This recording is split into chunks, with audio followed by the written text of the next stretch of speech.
Here's a look at today's headlines across Houston. Hello, I'm Len Cannon. Wild moments in the Texas Medical Center after police say a man stole an ambulance outside Bentop Hospital. He then led officers on a 30-minute chase. KHOU 11's Maria Aguilera reports on how it ended. Ambulance 40 was stolen at Bentop Hospital. This is the scene of the crash that ended a Houston police chase after an ambulance was stolen. Went up, broke the window out. Suspect refused to get out still, was trying to rev the engine to drive off. Air 11 capturing the moment Houston police officers approached and used a canine to force the driver out, leaving him with an arm injury. From the ground, you could see officers surrounding the man, taking him into custody. We're told the driver lost control at some point, went into the ditch between a tree and a telephone pole, and officers ordered him to get out of the vehicle. Between the helicopter and unmarked units and the tracker, we were able to follow the ambulance for about 30 minutes here to homes in Alameda. One of the tires blew out during the chase. Undercover officers followed from a distance as they tracked him. The ambulance was at Bentop Hospital. We're told both EMTs removed a patient and took them into the emergency room, leaving the vehicle running. They're supposed to be secured and they're allowed to be running as long as it's secured. It's unclear why it was not secured. The policy, we're told, is all equipment must be secured. HPD tells us the suspect taken to the hospital to be treated and will be going to jail. Maria Aguilera reporting there. The Houston Texans safety has been arrested and charged with family assault. Jimmy Ward was arrested in Montgomery County. This is video of Ward, number one, at training camp a couple of years ago. Ward is in the final year of his contract. He's been one of the team's leaders since arriving here from San Francisco. His charge was elevated to a third-degree felony. He was released on a $30,000 bond. He reportedly choked a woman. The Texans in a statement saying we are gathering information and have no further comment at this time. At least one home was wiped out and several others damaged after two tornadoes ripped across Wharton County early Thursday morning. The National Weather Service says an EF0 and EF1 touched down. That EF1 had winds reaching 100 miles an hour, traveling across 3 different county roads. We're told several homes were damaged, including this one owned by Rolando Lopez. Tells us he was not home at the time and only comes on the weekends. A neighbor called him and told him the house he had just remodeled was gone. He then rushed there from Houston. When this storm came through, if you were inside the home, would there have been anywhere to hide? No.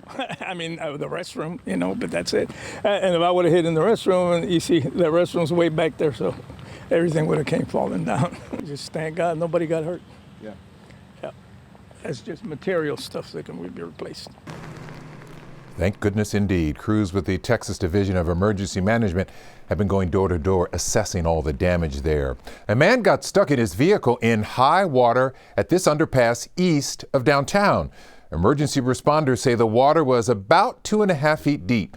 Police and a tow truck driver were able to get the man and his car out of the water. It's another reminder here, do not take chances with high water. Turn around. Don't drown. What are some of the dangers of driving through floodwaters? Yeah, you really want to avoid standing water and flooded roads at all times. There's really no way to tell just how deep that standing water is on a flooded road. Driving through it could cause your vehicle to stall. It can result in severe damage, and it can also result in injury or even possibly death. And check out what happened to this car. It stalled in floodwater on a frontage road just off the North Freeway. Still, we saw folks rolling the dice, driving through the water. You are taking chances into your hands when you do that. You never know how deep the water is. There are safety concerns about train tracks on Houston's east side, especially for middle school students. Now, there may be a solution.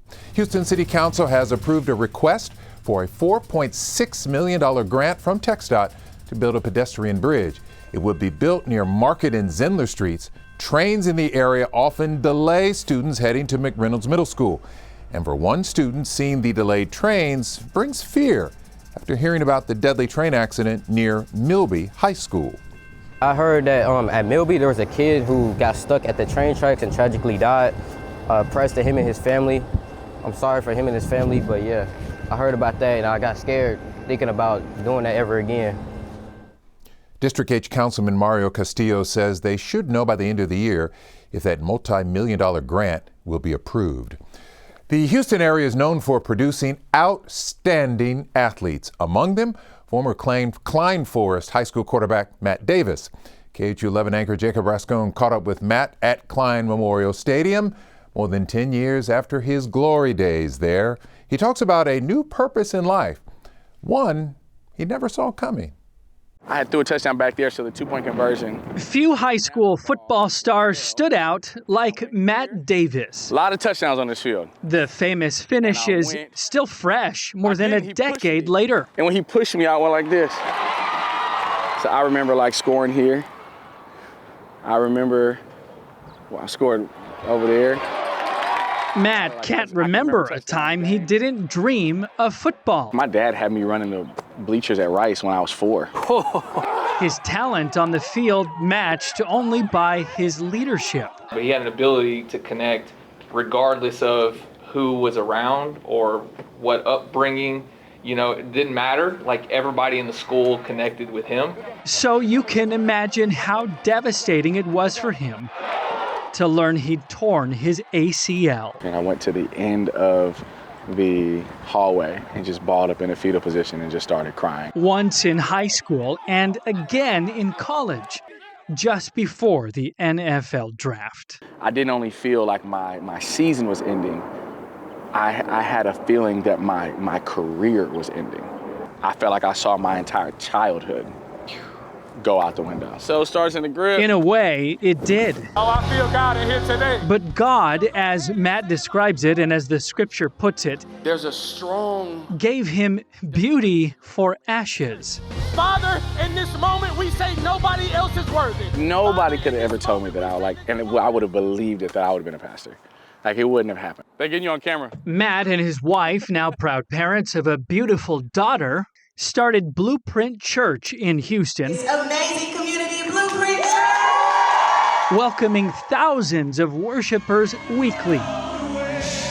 All of these ACL tears and these rejections and these hard hits and these challenges and those sprints that I hated and all these things that I went through, it taught me something about God. In his darkest moments, Matt wondered if he had any real purpose in life. I think at first I just didn't want to. He wondered if God was really there. And it was real, and it was difficult. But he wonders no more. Who else deserves everything that I have? If I could go back, I would tell myself 10 years ago, he's better than what you think.